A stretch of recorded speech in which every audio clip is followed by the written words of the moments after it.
also advancements of controversy and the research fee အဲ့တော့ဒီလိုပါလဲဆိုလို့ရှိရင်ဒီလိုခုနလည်းဒီလိုပြောခဲ့ပြီးသားပါဗျာဒီလိုညီထားတဲ့သူတွေလည်းကြားနေတာဆိုလို့ရှိရင်အခါကြီးုံနဲ့ဒီလိုပါဖက်မဖြစ်ပါဘူးခင်ဗျာဘာမှမဖြစ်တဲ့ခါကျဒီလိုပါလဲဆိုလို့ရှိရင် Polish ဒီက professional skills ဒီလိုချင်းချင်းစစ်ရတယ်ချင်းချင်းရေးပြီးသားလည်းပြန်စစ်ရေးပြီးသားတွေခဏအဲ့လိုမျိုးပါဗျာပြန်ပြီးတော့ဒီရေးရတယ်ပြန်စစ်ပြီးတော့ Polish တွေပေါ့ဗျာဒါဒီ Polish ကတော့လည်းမသိပိုလိုချင်တဲ့အတိုင်းတာကိုရအောင်ချောမွေ့နေမှာဒါတခုကို Polish လုပ်တဲ့သဘောပါပဲအဲဒါကိုယ့်ရဲ့ပြီးသေးမှာလည်းဒီလောက်မှာလည်းပိုလိုချင်တဲ့အတိုင်းတာကိုရအောင်ကိုစိတ်ကျင်တာ certify ဖြစ်တဲ့အထိကိုဒါဖြည်းဖြည်းချင်းနဲ့ဒီလိုလုပ်ပါလဲဆိုလို့ရှိရင်နော်ပြင်ယူရတာပဲဒါမှမဟုတ်ချင်း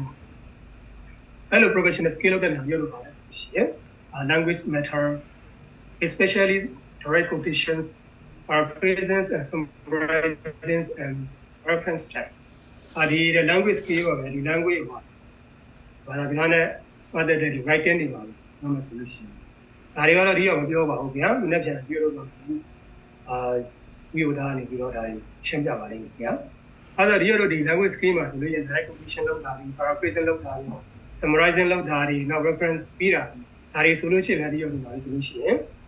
professional ကြပြီးတော့ပို့ယူကြည့်ပါဗျာနောက်ပြီးတော့ subject matter မှာကျတော့ကိုယ့်ရဲ့ fee ပေါ့ဗျာဒါကိုယ့်ရဲ့ level မှာမနဲ့သက်ဆိုင်တဲ့ခေါင်းစဉ်အောက်ပါ definition ဒီပြီးတော့ theory user ဘိုင်းဒီ chain up ပုံဒီနောက်ပြီး data analysis တဲ့ကိုယ့်ရဲ့ဒီရလာတယ်ကိုယ့်ရဲ့ thesis နဲ့သက်ဆိုင်ရလာ data ဒီ question စစ်ပြန်တာ subject matter ကိုပြီးတော့တဖြည်းဖြည်းချင်းနဲ့ဒီလို professional skill ရအောင်တွန်းကြည့်အောင်လို့လုပ်ပါဗျာနောက်ပြီး your own thesis or how to reach show a new idea on research and professional way ဒီလိုဒီ grammar solution ဒီ professional way မှာကိုယ့်ရဲ့ thesis ကိုဘယ်လိုချင်းကပ်မလဲဘယ်လို new idea ကိုထုတ်ပြမလဲဆိုတဲ့ဒီ professional skill ပါဗျာ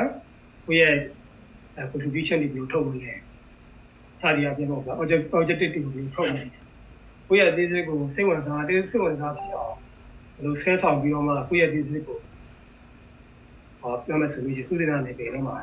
ရေးမလဲဆိုရခံရတာအဲ့ဒါကိုလည်းဒီလိုဖြည်းဖြည်းချင်းနဲ့ဒီလိုလုပ်ရပါမယ်နော်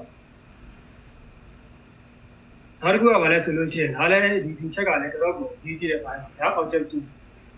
when you conduct data analyze interpreting data engagement and peer reviews making a personal choice in other research related tests that require objectivities makes a conscious effort to avoid prejudice prejudice ကတော့ဒီလိုပဲလိုက်တာပဲအဲ့ဒါဒီလိုဒီပြောမှဆိုလို့ရှိရင်ကိုရလာတဲ့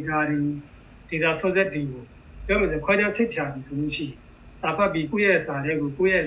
ဒီစာအုပ်ကိုယ့်ရဲ့ဒီသုတေသနနယ်ပယ်တွေကိုကြီးတော့မယ်ဆိုလို့ရှိရင်ဒီခွဲခြားစိတ်ဖြာတဲ့နေ personal choice ဒီပြောမှဆိုလို့ရှိရင်ဒီကိုယ့်အနေနဲ့ကိုပေါ့ဗျာကိုယ့်အနေနဲ့ကိုဒီတုံ့တက်ပြီးတော့မှpersonal choice လောက်တာမျိုးတွေပြီးလို့ရှိရင်အဲ့ဒါမျိုးတွေပေါ့ဗျာအဲ့ဒါမျိုးတွေဘာလဲဆိုလို့ရှိရင်အဲ့ဒါမျိုးတွေဘာလဲဆိုလို့ရှိရင် make a conscious effort to avoid prejudice အဒီရတွေဖက်လိုက်မှုတွေပေါ့ဗျာကိုလိုရဆွဲပြီးတော့ရေးရပါဗျာပြောမယ်ဆိုလို့ရှိရင်ကိုရထားတဲ့ data တွေdata source တွေကိုတောင်းချခံပြီးတော့မှကိုလိုရဆွဲပြီးတော့မှဖက်လိုက်ပြီးတော့မှ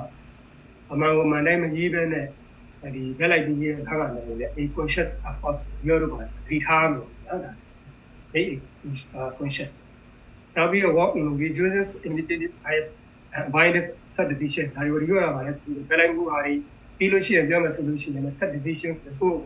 ပြောမယ်ဆိုရင်ကိုယ့်အနေနဲ့ကိုယ် decision ချပြီးတော့ပါကိုယ်ကမရှိဘူးထောက်ထားမရှိဘူးကိုယ်ကဆွဲရေးရတယ်ပေါ့ဗျာဘယ်လိုက်ပြီးတော့အဲ့လိုလိုချင်တဲ့ပုံစံမျိုးရေးမှာတွေကိုတဲ့ရှောင်ရှားပြီးတော့ဒီလိုပါဆိုလို့ဘောက်ခုံလို့လုပ်ရပါတယ်ဒါတွေလိုပြီး